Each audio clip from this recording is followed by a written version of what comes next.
বিংশ শতাব্দীর পৃথিবীতে দুটো বিশ্বযুদ্ধ হয়েছে। রাষ্ট্রের বিরুদ্ধে রাষ্ট্রের যুদ্ধ, রাষ্ট্রের অভ্যন্তরে গৃহযুদ্ধ, আন্তর্জাতিক সন্ত্রাসবাদ, জাত পাত সংকীর্ণ সাম্প্রদায়িক বিষে জর্জরিত সংঘাত পৃথিবীকে বারবার রক্তাক্ত করেছে। তবুও আগামী দিনের ঐতিহাসিকরা যখন বিংশ শতাব্দীর ইতিহাস লিখবে, তখন মানব সভ্যতার ইতিহাসে সব থেকে গৌরবোজ্জ্বল ইতিহাসের পাতাটা থাকবে এই বিংশ শতাব্দীতে। কারণ এই বিংশ শতাব্দীতে আনন্দ মূর্তিজির আবির্ভাব, এই বিংশ শতাব্দীতে আনন্দ মার্গের প্রতিষ্ঠা। 1955 সালের 9ই জানুয়ারি বিহারের জামালপুর শহরের ছোট্ট একটা রেল কোয়ার্টারে আনন্দমার্গ প্রচারক সংঘের যে দীপশিখাটা প্রজ্বলিত হয়েছে, তা আজকে বিশ্বের 200টারও মতো দেশে প্রজ্বলিত। আনন্দমার্গের এই বিকাশ, আনন্দমার্গের এই অগ্রগতি কোন রাজশক্তির সাহায্যে নয়, কোন রাজশক্তির দয়ায় নয়। আনন্দমার্গের সর্বত্যাগী কর্মী, তার অসংখ্য সমর্থক এবং তার সর্বোৎকৃষ্ট আদর্শ তাকে আজকে বিশ্বব্যাপী ছড়িয়ে দিয়েছে। কিন্তু আনন্দমার্গের এই যাত্রা সহজে হয়নি, অনেক বাধা বিপত্তি অতিক্রম করে তবে আনন্দমার্গ এগিয়ে চলেছে। আমরা এই পশ্চিমবঙ্গের বুকেও অনেক বাধার সম্মুখীন হয়েছি, বিশেষ করে এখানে কমিউনিস্টদের কাছ থেকে।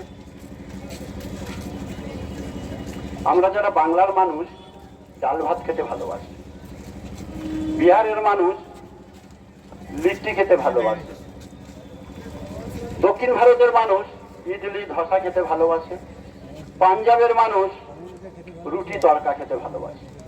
এগুলো মানুষের খাবার, মানুষ খায়। এর থেকে একটু নিচের দিকে নামুন, গরু ছাগল মোষ সবুজ ঘাস পাতা খেতে ভালোবাসে। আর একটু নিচের দিকে নামুন, বাঘ সিংহ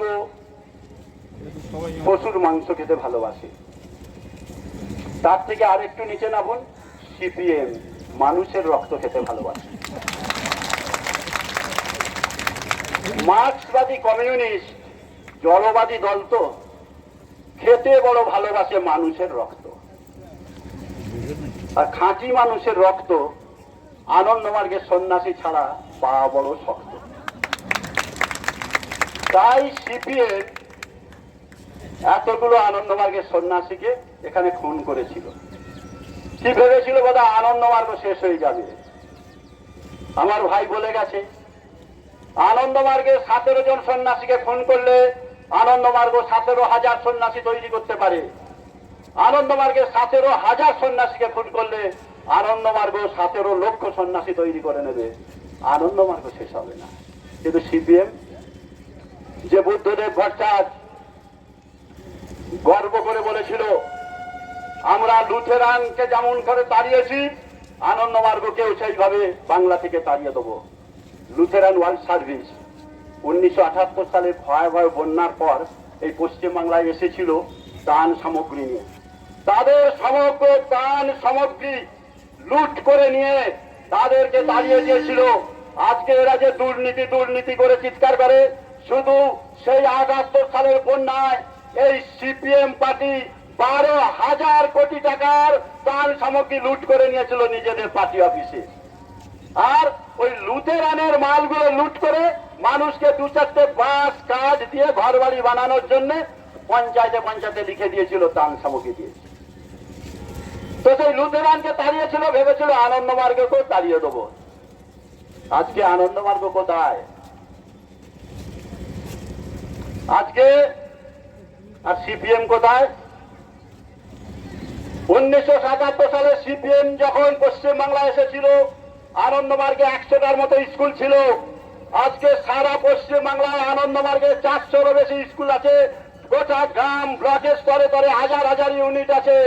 আর যে বুদ্ধদেব ভট্টাচ বলেছিল আমরা 234, তারা আজকে শূন্য নেমে গেছে। তপস্যার আগুন জ্বলুক আজ এই অন্যায়ের প্রতিবাদে।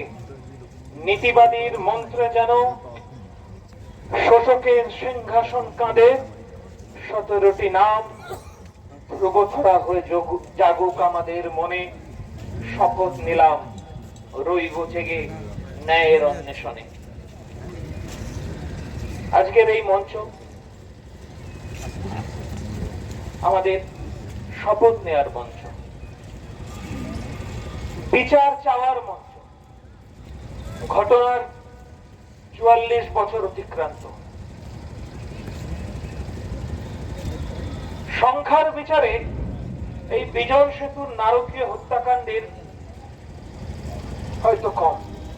বিশ্বের অন্যান্য জায়গায়, অনেক জায়গায় নারকীয় হত্যাকাণ্ড সংঘটিত হয়েছে, সংখ্যার বিচারে তারা হয়তো অনেক বেশি। কিন্তু বর্বরতা, পাশবিকতা, নৃশংসতার বিচারে এই বিজন সেতুর বুকে যে 17 জন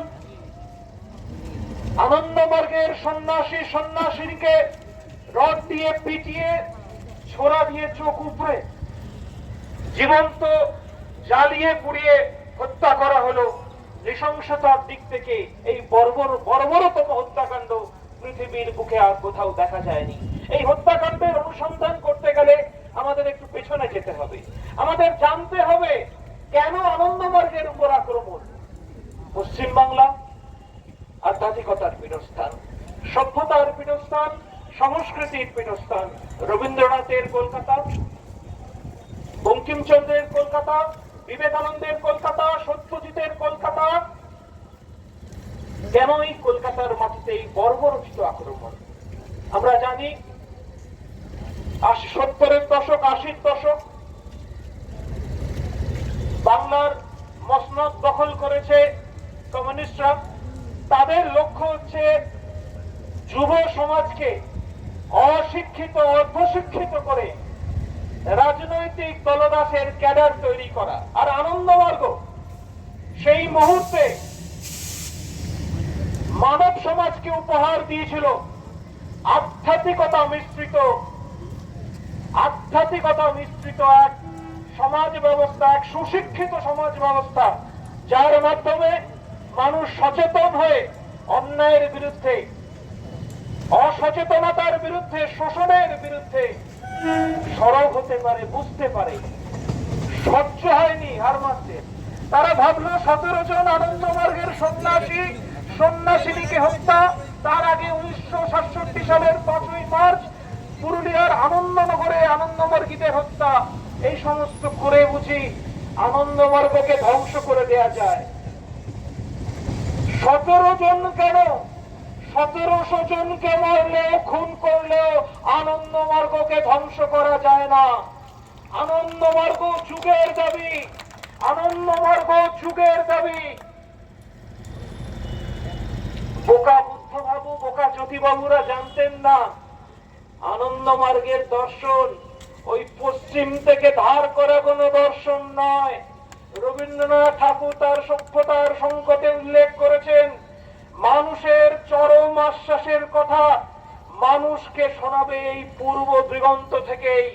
আনন্দমার্গ দর্শন এই পূর্ব দিগন্ত। চেহারাখানা, আলু থালু কেশ, শোকাকুলা, হাতে শাখা, একদম এও স্ত্রী যার হাতে 2 হাতে শাখা পলা থাকা দরকার, এক হাতে শাখা পাতা নেই, শাখা পলা নেই। কেন? উনি বিচার চাইতে গিয়েছিলেন অভয়া, তার প্রতিদানে ওই শাখা পলাও ভেঙে গেছে। তার প্রতিবাদ স্বরূপ উনি দাঁড়িয়েছিলেন।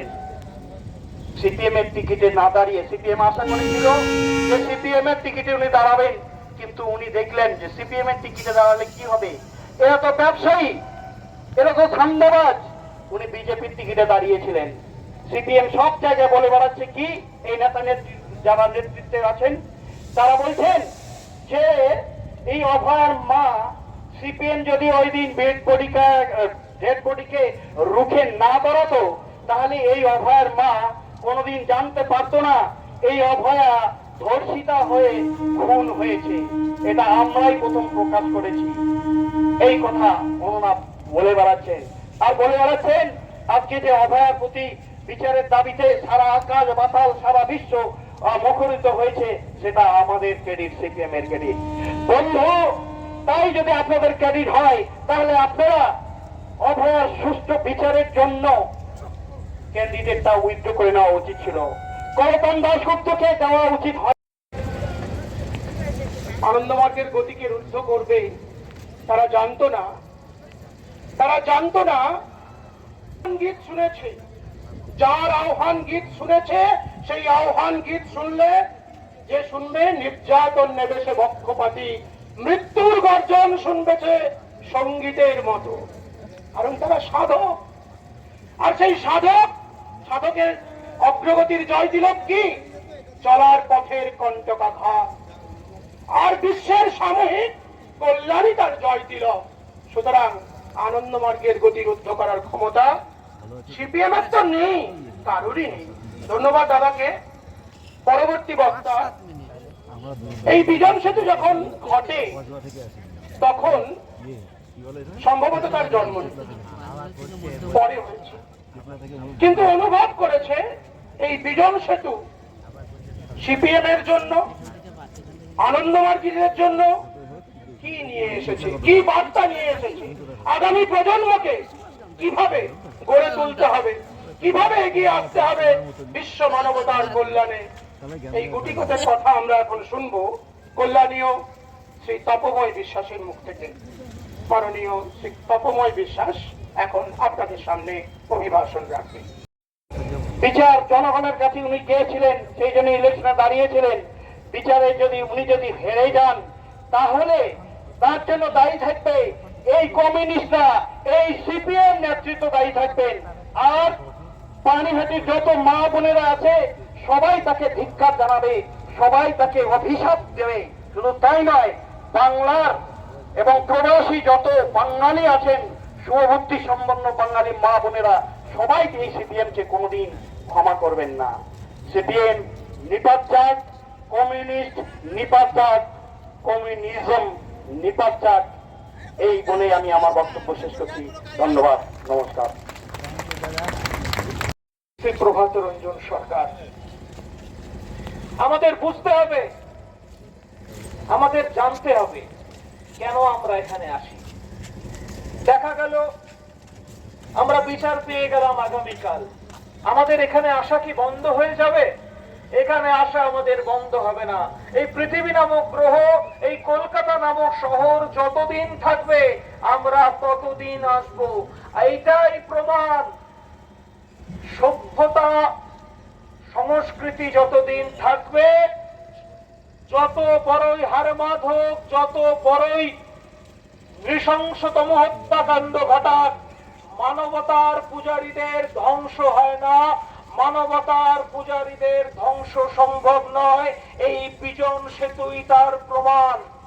আজকে আমরা দেখেছিলাম গত বছর রাত দখল হয়েছে অভয়ার বিচারের দাবিতে। সেই বিপ্লবীদের কাছে আমাদের প্রশ্ন, আপনারা জানেন, আপনারা জানতেন এই তিলোত্তমা কল্লোলিনীর বুকে যে 17 জন সন্ন্যাসীকে নৃশংসভাবে হত্যা হয়েছে, 44 বছর পেরিয়ে গেল, তার কোনো বিচার হয়নি। তারপরেও তো আপনাদের দেখিনি বিজন সেতুতে আসতে, বিজন সেতু নিয়ে কথা বলতে। কারণ আনন্দমার্গীরা তো ভোট ব্যাংক নয়, আনন্দমার্গীরা রাজনীতি নয়, মানবতার স্বার্থে, মানুষের স্বার্থে, আর্থ মানবতার স্বার্থে, রাজনীতির ঊর্ধ্বে আনন্দমার্গ তার সেবা কার্য চালায়। আজকে আমাদের জানতে হবে, বুঝতে হবে, আমাদের এই বিজন সেতু, এই বিজন সেতুতে আমাদের এই মিছিল এবং এই সভার মাধ্যমে আমাদের শপথ নেওয়ার সমাবেশ। এটা সপ্তদশ দধিচিদের উদ্দেশ্যে শ্রদ্ধা জানানোর সঙ্গে সঙ্গে আমাদের শপথ নেওয়ার। কিসের শপথ? যে হারমাত, যে অপশক্তি, যে পাপ শক্তি চেয়েছিল পৃথিবীর মাটি থেকে পাপের বিরুদ্ধে কথা বলার, শোক করার শপথ নেওয়ার আজকে দিন। আজকে দিন পাপীদের বিরুদ্ধে ঐক্যবদ্ধ হওয়ার আজকে দিন। আজকের এই 30শে এপ্রিল আজকে আমাদের মনে করিয়ে দেয় সাঁইবাড়িতে সন্তানের রক্ত মাখা ভাত মাকে খাওয়ানো হয়েছিল। মনে করিয়ে দেয় অনিতা দেওয়ানের নৃশংস ধর্ষণ কাণ্ড। মনে করিয়ে দেয় 34 বছরের নানা হারামাদি, নানা অপশাসন সন্ত্রাসের ঘৃণ্য দৃষ্টান্তগুলো। সরকার বদলেছে, হয়তো পরিবর্তন হবে, আবার শাসক বদলাবে, চরিত্র বদলাবে না। আনন্দমার্গ চায় এই শাসকের চরিত্রটাই বদলাতে। আনন্দমার্গ চায় নীতিবাদীদের দ্বারা প্রতিষ্ঠিত মানুষের হাতে শাসন ক্ষমতা তুলে দিতে। এইটাই হচ্ছে আনন্দমার্গী হত্যাকাণ্ডের মূল কারণ। ব্লক ভিত্তিক অর্থনৈতিক পরিকল্পনা, যা ধনতান্ত্রিক এবং ব্যষ্টি ধনতান্ত্রিক এবং সমষ্টি ধনতান্ত্রিক, এই দুই পাপ শক্তিরই দ্বারা সমস্ত রকমের চক্রান্ত করে আনন্দমার্গকে শেষ করে দেওয়ার এক নীল নকশা ছকেছিল। কিন্তু আমাদের আজকে এই বিজন সেতুর বুকে আমাদের সেই ইতিহাস জেনে নিতে হবে। পাপ শক্তির যত বড়ই আস্ফালন হোক, শুভ শক্তির কাছে তার পরাভূত, তাকে পর্যুদস্ত হতেই হবে। এই বিজন সেতু এই ইতিহাসই সাক্ষ্য বহন করুক, পাপ শক্তির ক্ষমতা যতই হোক, শুভ শক্তির কাছে সেই পাপ শক্তিকে পর্যুদস্ত হতেই হবে। আমরা জানি এক সময় বামপন্থী নেতা জ্যোতি বসু বলেছিলেন, সরকারের ইঙ্গিত ছাড়া কোনো সন্ত্রাস ঘটতে পারে না। এখানে সন্ত্রাস ঘটেছে, আমার সন্ত্রাস ঘটেছে, অদূরেই ছিল জ্যোতিবাবুর বাড়ি। তাহলে এটা জ্যোতিবাবুর কথা অনুযায়ী মেনে নিতে হয়। জ্যোতিবাবুর ইচ্ছে ছাড়া, সিপিএম এর প্রাক্তন মুখ্যমন্ত্রী জ্যোতিবাবুর ইচ্ছে ছাড়া এখানে সন্ত্রাস ঘটেনি, তার মদতেই সন্ত্রাস ঘটেছে। আজকের যে যুব সমাজ, আজকের ছাত্র সমাজ, তাদের কাছে আনন্দমার্গের উদাত্ত আহ্বান একটাই, এই ভুলুণ্ঠিত মানবতার উত্তরণে, মানবতাকে বাঁচাতে একমাত্র আনন্দমার্গ দর্শন, তার উদার অসাম্প্রদায়িক মনোভাব, তার উদার অসাম্প্রদায়িক মনোভাবই আজকে এক নতুন সমাজ ব্যবস্থায় উত্তরণ করতে পারে।